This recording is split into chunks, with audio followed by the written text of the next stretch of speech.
What's going on, everyone? I'm just a typical average American here today to react and continue learning about Anders Breivik, Part 2.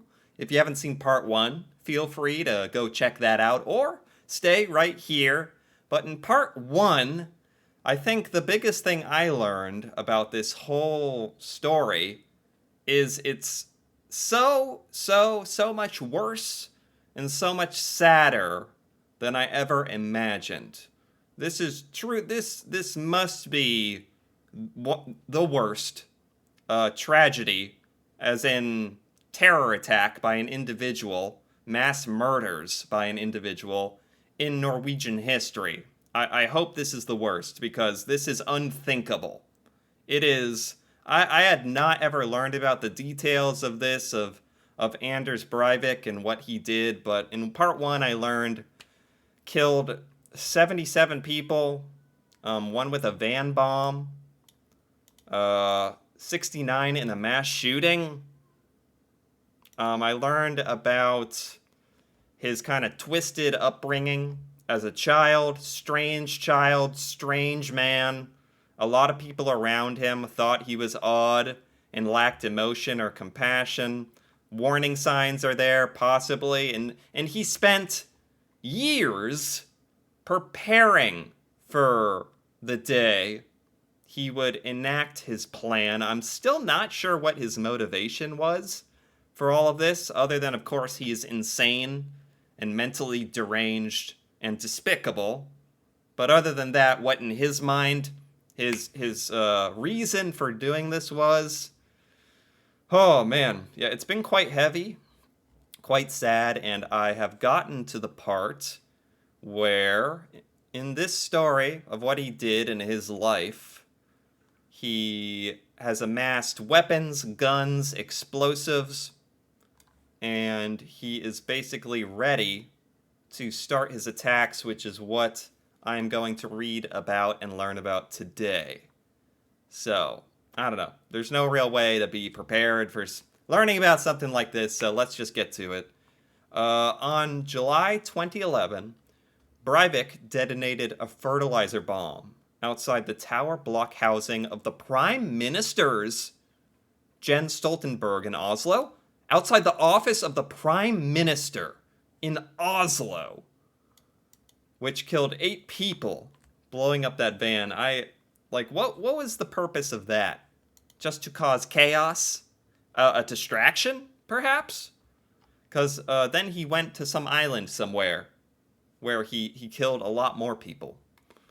Within a few hours, he traveled to Utoya Island, the site of a camp for Workers' Youth League. Why? It's disgusting. It's disgusting no matter where he went.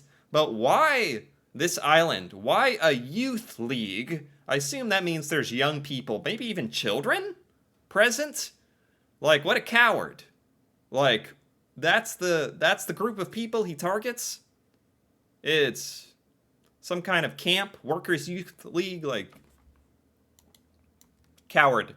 Posing as a police officer in order to take the ferry to the island. Wow, posed as a police officer. He that's another twisted thing, is he really thought this through.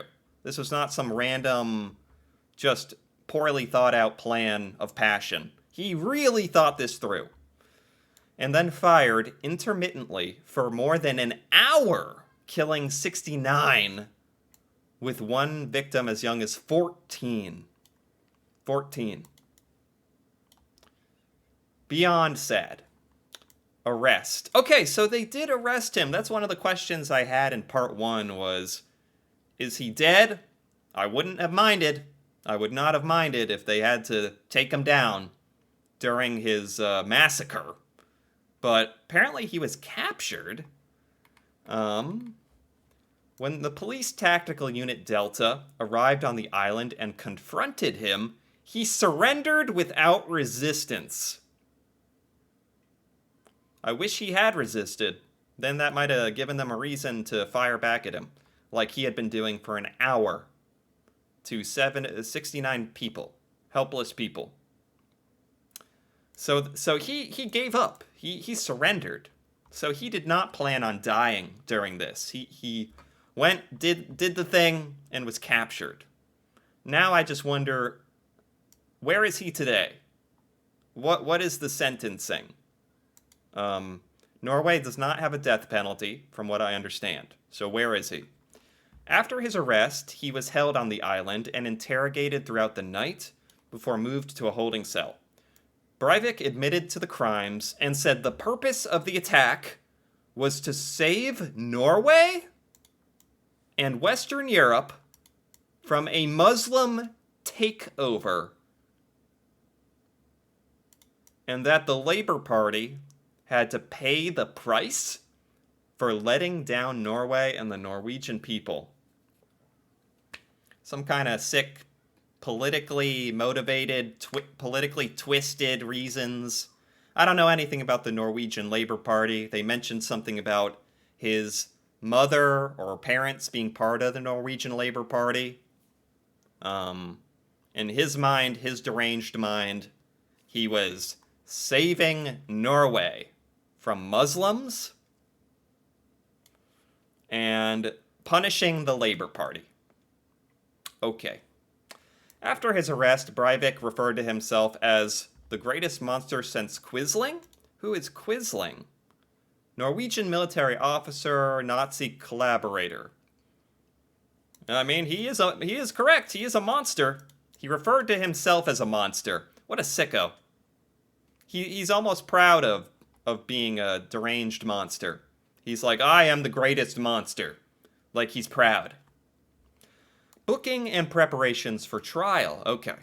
On July 2011, Breivik was charged with violating Norwegian criminal code, creating serious fear.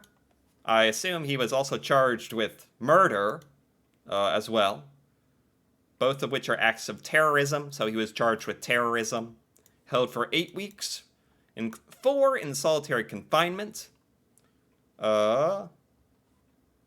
The director of public prosecutions had decided to censor the document, his indictment, leaving out the names of victims. Due to the public reaction, this decision was reversed. So the public was annoyed that they were not making public the details around his arrest and criminal indictment. So they made that public. Okay, good. What else do we have here? On March, they announced it had scheduled the expedited appeal for 2013. Man, this stuff takes forever. It was in 2011, and in 2013, they still haven't done the trial, from what I understand. Breivik was kept at Illa prison. There he had 3 prison cells. One where he could rest, sleep, watch DVDs, and a TV. I know Norway has a very, very admirable policy of how they treat their prisoners, and a big policy of rehabilitation and respect to their prisoners, which I really respect. But in this case, no. No. This individual is not capable of rehabilitation. Not worth the Norwegian taxpayers' money, keeping him in comfort with DVDs and TV. No. He is not a human. He is not a human being. So he does not get to enjoy the comforts of normal human prisoners. That's what I think, anyway. I think most Americans would agree with that, and maybe Norwegians as well. But again, I do respect how Norway conducts its prison system as a whole. That's extraordinary and very, very admirable, but not for Anders Breivik. The second was a room set up for him to use the computer. Third, with a gymnasium. Why? That is way too much comfort. That is way too good for him. Only selected prison staff with special qualifications were permitted to work around him. What else do we have here?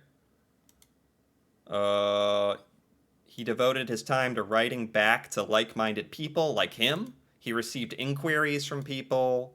He was curious to learn whether his manifesto had begun to take root in society. He wrote a manifesto. He was curious if people were uh, enjoying the fruits of his work, reading his manifesto, and gonna join him or something.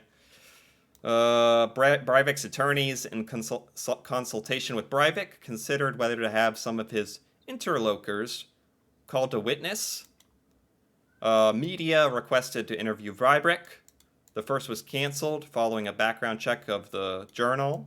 A second interview was agreed by Breivik. So is there an interview with Anders Breivik during his incarceration before his trial? That would be kind of interesting. I'm sure he's a deranged lunatic, even when being interviewed.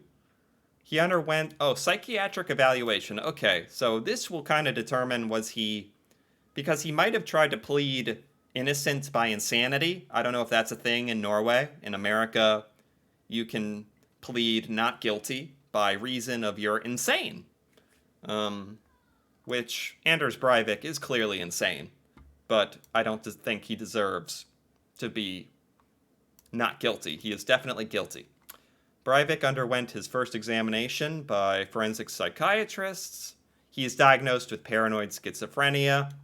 He had developed it over time. Yeah, doesn't surprise me. Diagnosed with abuse of non-dependence producing substances. Found Breivik to be criminally insane. Okay, that doesn't surprise me. Breivik displayed inappropriate and blunted affect and a severe lack of empathy. That's for sure.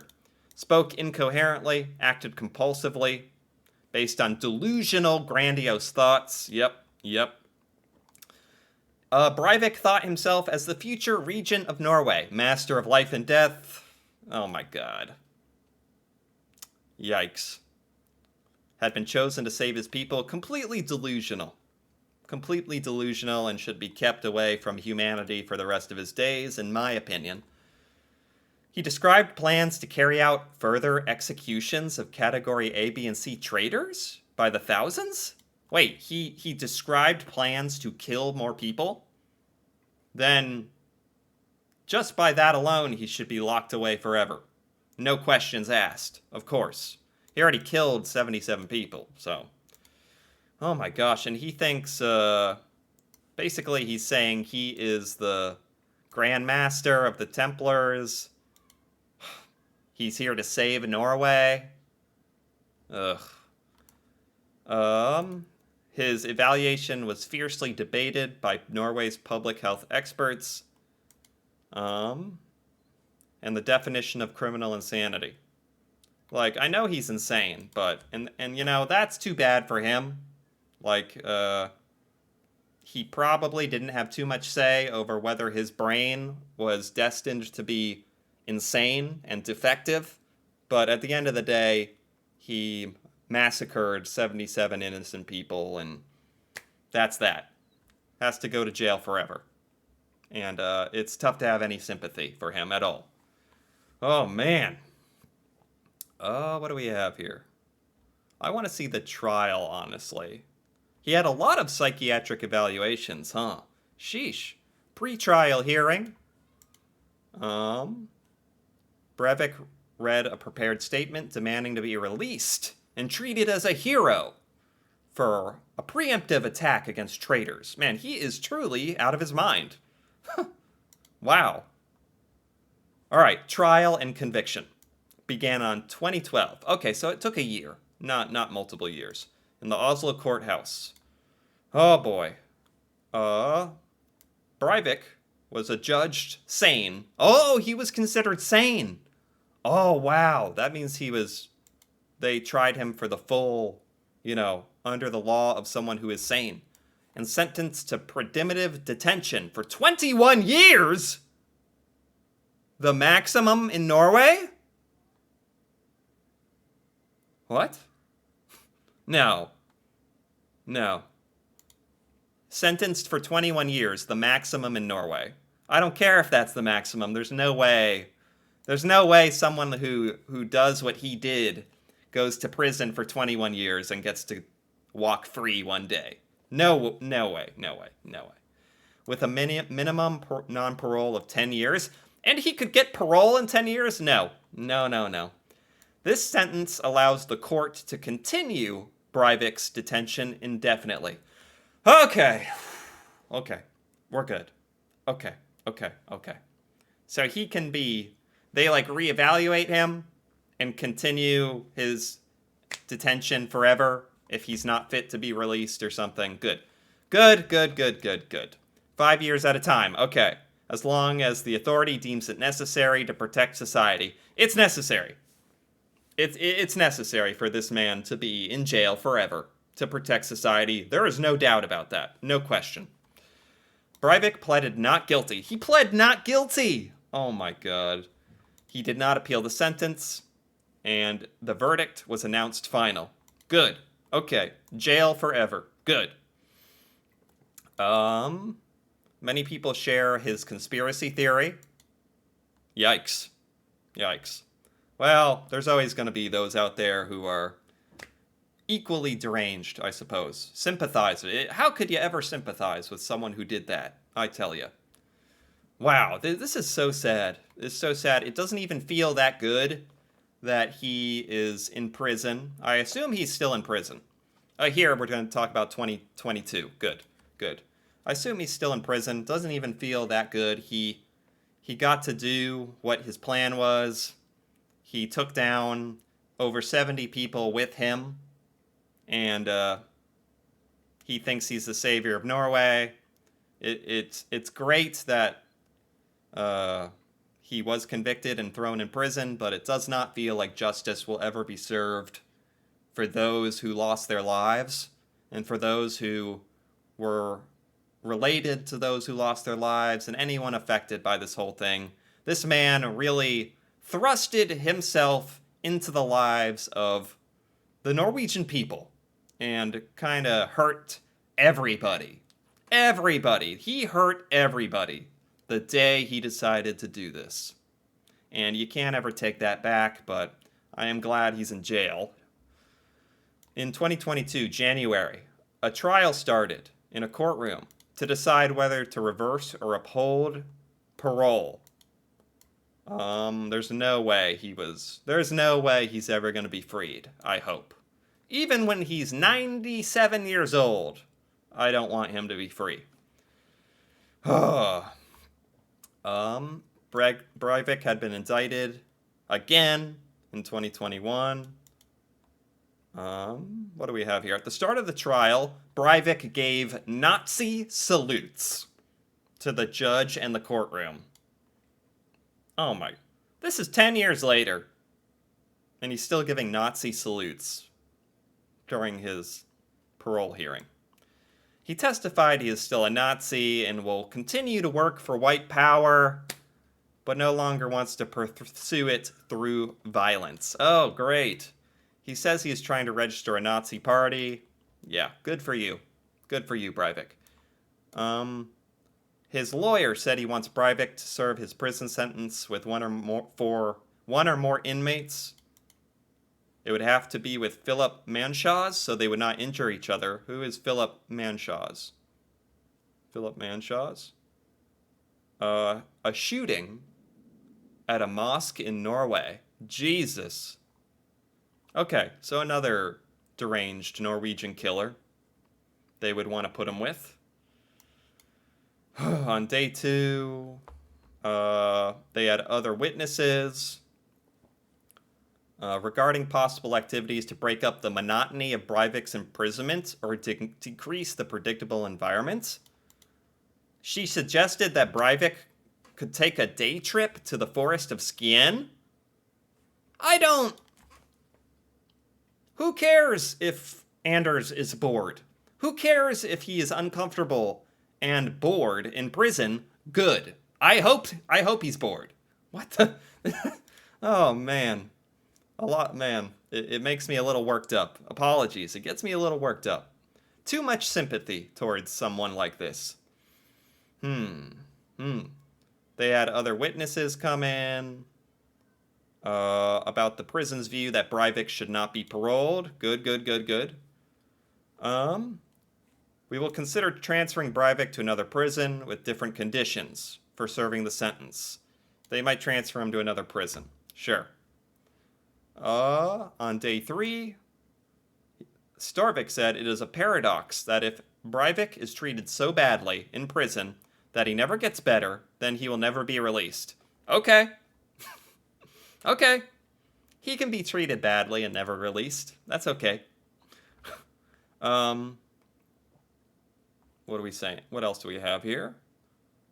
I mean, I understand that Breivik's lawyers have to try to argue for him. Like, I get that. I'm not mad at his lawyers or anything. They're just doing his job. We have here. Today, Breivik is known that speaks for a scheme with tight controls could prevent acts that lead to an imagined parole, turning into rearrest and detention. I think that what Breivik wrote in a letter to Putin and NATO is not a good example. He's writing letters to Putin and NATO. What else we have here? All right, here we go. The verdict was handed down on February 1st. Says Breivik appears to be obviously mentally disturbed and with a mind that is difficult for other people to penetrate. As of 2022, another court appearance will not occur for at least 2 years. Okay. I'm sure he'll keep trying to get out. I'm sure him and his lawyers will keep trying to get out, and I hope he never does. Reactions. People watching the broadcasts of the trial claim that Breivik appears mentally ill. Yeah, you think? It says Breivik appears psychotic and delusional. Yeah, and dangerous. That's the thing. He's psychotic, delusional, mentally ill, and capable. He is capable. He has literally done it. Of planning for years to murder people, planning and acquiring the tools he needs to do that, and carrying it out. He is capable of all that and has done it. That's the thing. That's where there's no sympathy. What else do we have here? A lot of reactions. One lawyer says Breivik is more insane now than when he started. The Norwegian press does not want to tell the child abuse and psychiatric illness of the Breivik family. I mean, that's true.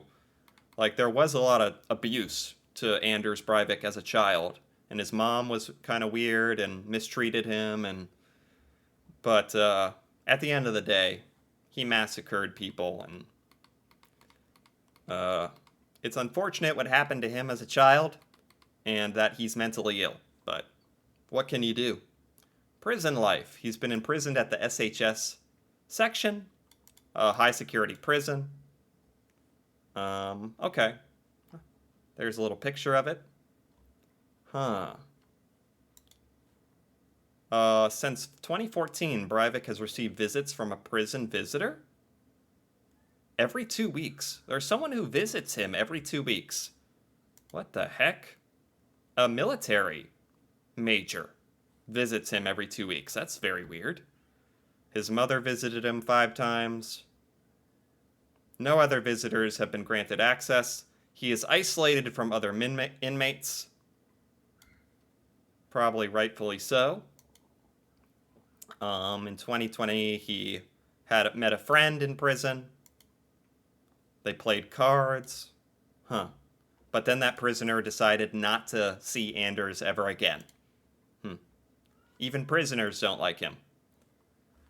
As of 2016, he has a typewriter, an Xbox. They gave him an Xbox. No, I don't know if I agree with that. I don't know if I agree with that, even without internet. He does not have a computer anymore with no internet, okay? But he has an Xbox. He got a bachelor's degree. No. He only passed a couple courses and can't finish the exam he needs. Okay. He identifies as a fascist, a Nazi, and a practitioner of Odinism. Okay. He has written to a lot of people. Man. A lot of people he idolizes, I'm guessing, or wants to spread his message to. He complains about the prison conditions, claiming that the prison director personally wanted to punish him. Good. He was served cold coffee. It's hard to have any sympathy for this guy. I hope his coffee is cold every day. Oh my gosh. Okay. Um Oh, this is a large part about he has a lot of grievances against the prison, and I'm sure the guards and the people working there are not very nice to him. But you kind of hope for that a little bit. Uh, you don't want his stay in prison to be pleasant, even though Norway does have very pleasant prisons. Um, oh man, this goes on and on. Wow. Oh man. Right. Writings and video? He's written a lot of stuff, huh? Man, a manifesto. Gosh. Wow. Okay, and this is just okay, and that's the end. So, Anders Breivik. Man, what a story. It is shocking to me, like, because Norway is such a peaceful place, and as a culture, so peaceful and respectful, and a place everyone looks up to, a nation everyone looks up to. And even still, there's always going to be stuff like this. That's the sad thing. There's always going to be stuff like this. It's everywhere in the world. And I don't know. I guess I'm glad to kind of wrap up this story of his, and to know that right now he is bored, sitting in jail, hopefully forever. That is a little comforting, but my heart goes out to the victims of Anders Breivik. This was a very sad to learn about, but I felt like it was worth learning about, just because it's part of Norwegian history. There's no getting away from that. And I don't know. It's very sad. Very, very sad. I was really surprised to learn about something like this in Norway. But I don't know. All you can do is kind of move on as best you can and find some consolation in the fact that he was stopped and is in jail. So, with that, if you enjoyed this video, feel free to give it a like or leave a comment. And if you're interested in more videos like this, me reacting to Norway and Norwegian culture and just stuff about Norway that I have never learned, feel free to subscribe for more. And until then, thanks for watching, and see you next time.